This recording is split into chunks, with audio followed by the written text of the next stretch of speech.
नमस्कार, कैसे हैं आप लोग।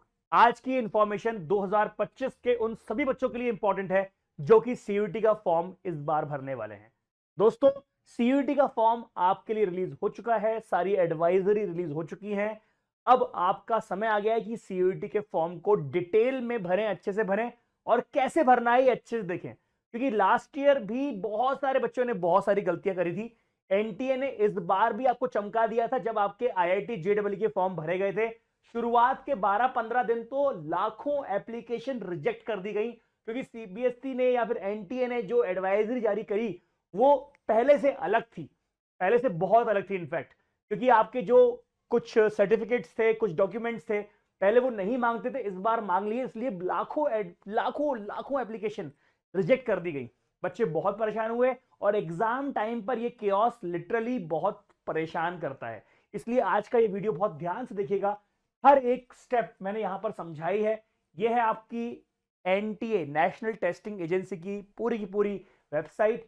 इस वेबसाइट में आपको IIT JEE, NEET, IIT JEE के साथ सारे एग्जाम जो एनटीए कराती है, सीयूईटी, सबकी इंफॉर्मेशन यहां मिलने वाली है।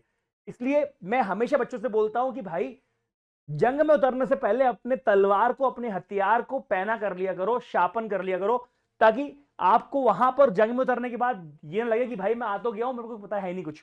तो फॉर्म भरने से पहले सारी की सारी एडवाइजरी अच्छे से पढ़ लिया करो, ताकि आपके साथ धोखा ना हो, कोई गलती ना हो, क्योंकि इसके बाद आपका टाइम भी चला जाएगा, आपका पैसा भी चला जाएगा और उसके बाद आपके हाथ में केओस के अलावा, टेंशन के अलावा, परेशानी के अलावा कुछ खास रहेगा नहीं।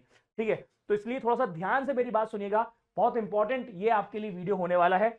ये कुछ आपका 2024 का पोर्टल है, 2025 का वेबसाइट आपके रिफ्रेश करोगे तो आ जाएगा। उसके बाद यहां पर आप सबसे पहले क्या करेंगे, चेक करेंगे अपनी एलिजिबिलिटी को। सबसे पहली चीज कि आप क्या एलिजिबल हैं भी कि नहीं।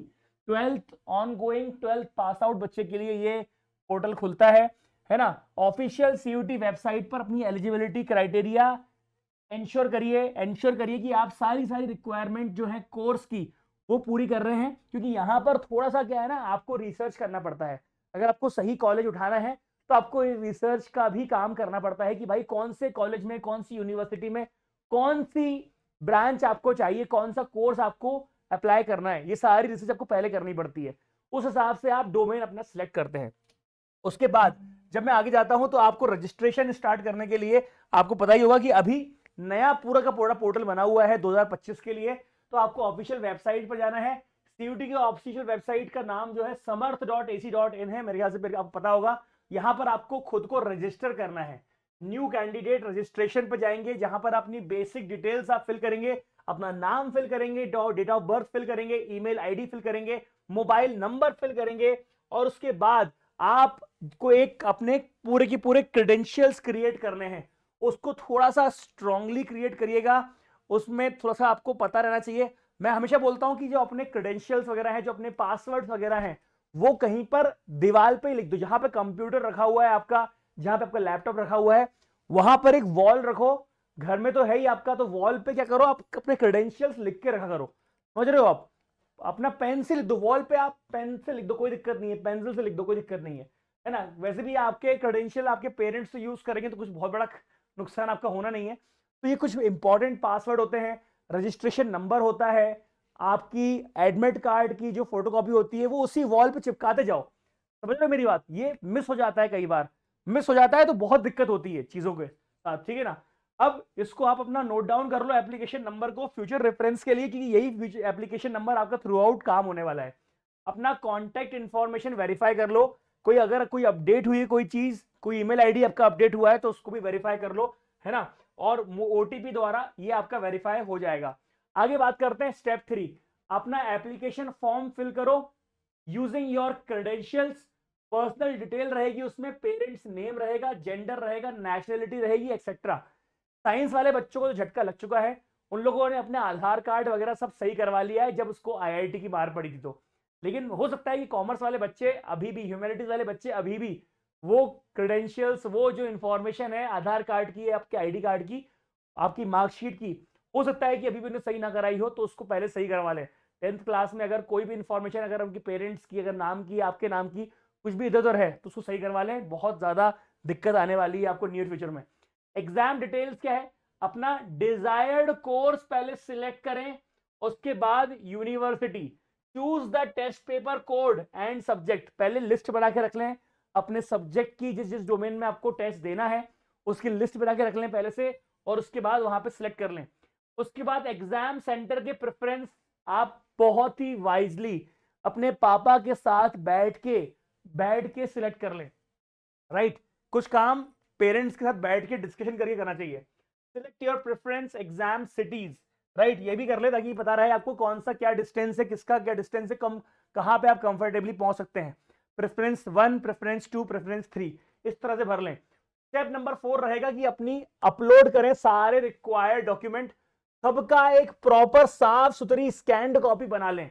आप ये सब चीजें घर पे भी कर सकते हैं, अगर आपको घर पे करने में दिक्कत आ रही है, कुछ डाउट आ रहा है तो बाहर से करवा लें, लेकिन ये जो कॉपीज हैं आपकी स्कैन्ड, ये बहुत क्लियर होनी चाहिए। और मैं हमेशा सजेस्ट करता हूं अपनी जो आपकी ड्राइव रहती है, ड्राइव में एक फोल्डर बनाएं डॉक्यूमेंट, है ना, और उस डॉक्यूमेंट के फोल्डर में अपने सारे आईडी, 10th क्लास की मार्कशीट, अब ये 12th की आएगी उसकी मार्कशीट, आपके लाइफ में जितने आपने सर्टिफिकेट्स लिए हैं उन सबकी स्कैन्ड कॉपी, आपने कुछ इंपॉर्टेंट फोटोज, हर चीज की स्कैन्ड कॉपी उसमें करके आप डाल दीजिए ताकि थ्रू आउट द लाइफ आपके पास वो चीज रह पाए। फिजिकल कॉपीज घुम जाती है दोस्तों, है ना। मैंने मतलब बहुत साल पहले, 12 साल पहले हमारी जो डिग्रीज थी वो करी थी। धीरे धीरे कॉपीज को संभालना मुश्किल होता जा रहा है, समझ रहे हो आप, फिजिकल कॉपीज को संभालना मुश्किल होता जा रहा है। हम मकान शिफ्ट करते हैं, हम सिटीज छोड़ के दूसरी शिफ्ट सिटी चले जाते हैं, तो ये जो डॉक्यूमेंट्स है बहुत इंपॉर्टेंट डॉक्यूमेंट रहते हैं, इसको हम मिस आउट कर देते हैं। इसलिए यू शुड बी हैंडी, आपके हाथ में बड़े इजीली अवेलेबल होनी चाहिए सारी चीजें, ठीक है। अब अपना recent passport size photo JPG format में as per size specification, website पे आपको एक साइज दी हुई है, डायमेंशन दिए, उसके हिसाब से आप वो उसको कॉपी कर लीजिए।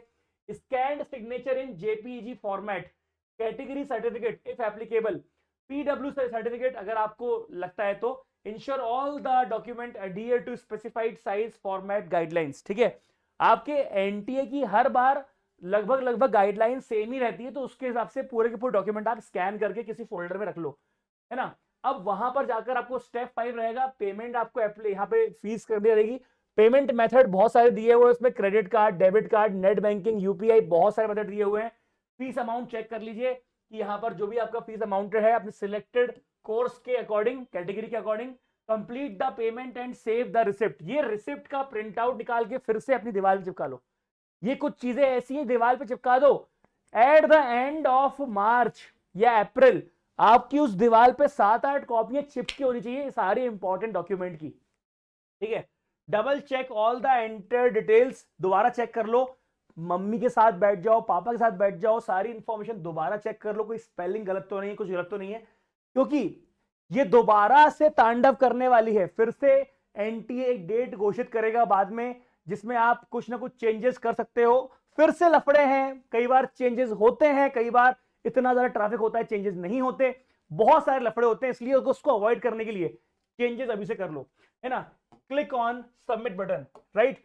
उसके बाद डाउनलोड करिए, प्रिंट करिए, सेव करिए copy for field application form, है ना। Print the confirmation page for future reference, confirmation page submit करना मत भूलिएगा, कंफर्मेशन पेज को रख लीजिएगा।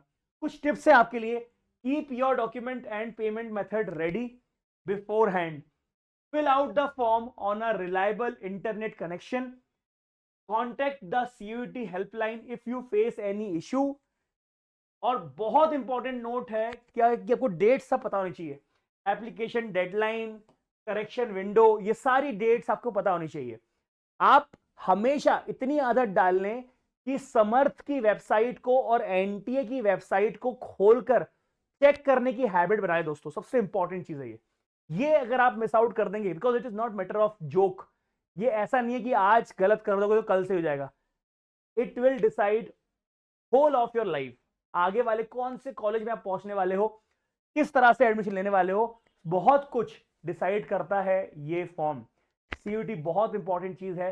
कई बच्चे आईआईटी जेईई के चक्कर में सीयूटी को हल्के में लेते हैं, पर उनको जब रिजल्ट आता तो उनको समझ में आता है कि सीयूटी में अच्छे से कर लेता तो कम से कम एक अच्छा डिसेंट कॉलेज चूज कर ले खुद के लिए।